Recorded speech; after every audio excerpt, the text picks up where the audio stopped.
I want to read to you a poem that I've translated from Rumi's Masnavi.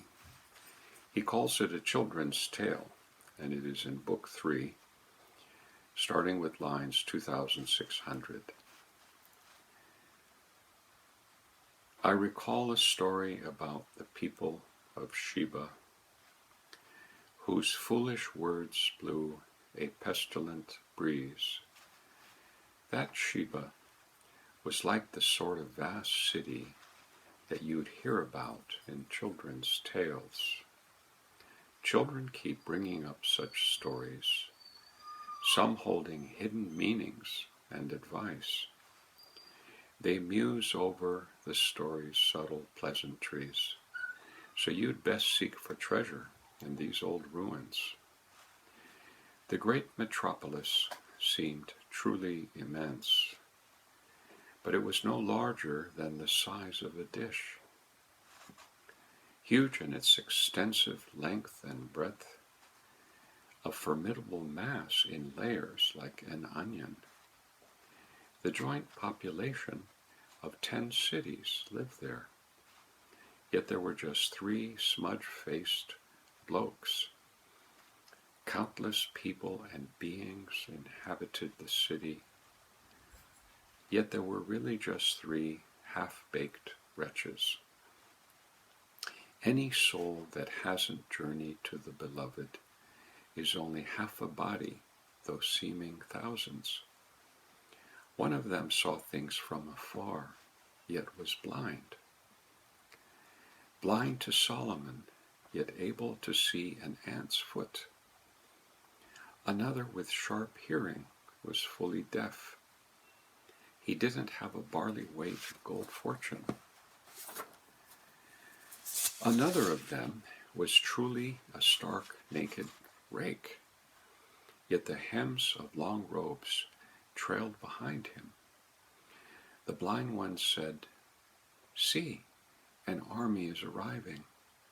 I perceive their numbers and from what tribe they are." The deaf one said, "Yes, I've heard their clamor and what they're saying audibly and silently." That naked one said, "What I fear is that they'll clip away my trailing robes." The blind one said, "See, they've gotten closer. Rise and flee to escape the wounds and chains." The blind one repeated, "Yes, the turmoil is nearby, my friends. They're going to attack." The naked one said, "Alas for my long robes. They'll want to clip them, and I have no protection." They fled from the city and made it outside. They retreated to a village and went inside. In that city they found 10 fattened birds that were so lean they hadn't a particle of meat. The desiccated birds had been wounded by crows, and their bones were withered as strands of yarn. The 3 men devoured the birds as if a lion's prey, gorging themselves, each becoming sated as an elephant. The feast rendered all 3 men truly obese, fat as 3 elephants, large and imposing. And such fattening is the lot of every youth who from obesity cannot remain in the world. The men became corpulent as 7 bodies. Leaping through a crack in the door, they departed. The path of the creature's death is an unseen path. It is a placeless way that cannot be perceived. Look, caravans following caravans are moving through a concealed fissure in the door. Search the door, and you won't find the hidden slit through which are traveling the bridal processions. Here now is Rumi's elucidation on the poem. He calls it the Elucidation of the blind, far-seeing one, the deaf, keen-hearing one, and the long-robed, naked one. Know that the deaf man is desire.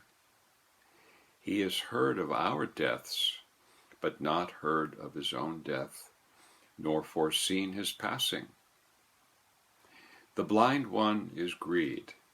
He notices even a hair's fault in other people, and then gossips about them in every alley. His blind eye doesn't see a particle of his own faults, despite him being the tireless fault finder of others. The naked one is afraid that someone will take his skirt. But who is it that can cut and take a naked man's skirt? The worldly man is destitute and full of fear. He in fact has nothing, but he's afraid of thieves. He came naked into the world and will leave naked. Yet he is agitated with worry about being robbed. As death approaches, 100 lamentations precede it. This fear and dread of dying brings laughter to his spirit. That's when the rich man knows he has no gold. The witty one knows that he is without talent. When a child's lap is full of shards and bits, he fears losing them, as if a man of wealth. If you take a shard from him, he'll be crying.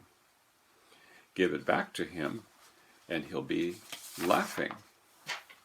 Since the child is minus the shirt of knowledge, his crying and laughing can't be taken seriously. The tycoon saw the loan as his own property, so he agitated over that illegitimate wealth. He dreams that he has a great deal of wealth. He is fearful of the thief who would take it. When death pulls his ear to wake him, he'll ridicule all the worries he had known. Same with the worries of superficial scholars, who used only this world's mind and knowledge. Regarding these talented and knowledgeable ones, God has said in the Quran, they do not know. Each of them is fearful of people's thievery. Each imagines that he is very knowledgeable. He says, they're taking up all my time. Yet he has no time that would qualify as profitable.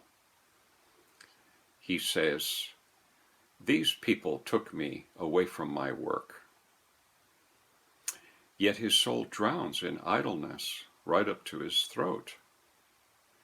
The naked man fearfully muses, I am trailing my robes.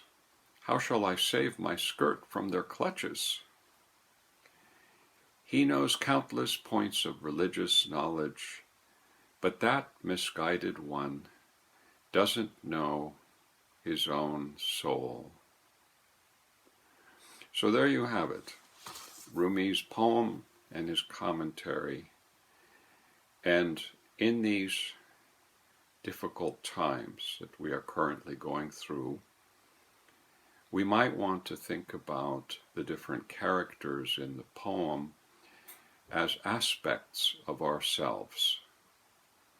And remember the Sufi doctrine of kahesh versus afzayesh. So kahesh means the lessening, the unpiling, the letting go of imagined talents, knowledge, futures, whatever it is that we thought we deserved or that was ours, and to practice letting all of that go, to get ready for death, essentially, and to try to go into that world on the other side, carrying as little with us as possible. And that is the opposite of afzayesh, which is the piling of things, which most of us do in this life. Different parts of us do in different ways. So I present Rumi's poem to you for this purpose, that in these difficult times we should ponder, consider, think about what it is that we actually have. And of course we have just whatever this moment of life is for us, whatever talents and capacities and belongings that God has given to us, knowing, of course, that we won't have these things as we go into the other world. And with that attitude, we may find some freedom and some peace. So thank you very much for watching Sufi Garden.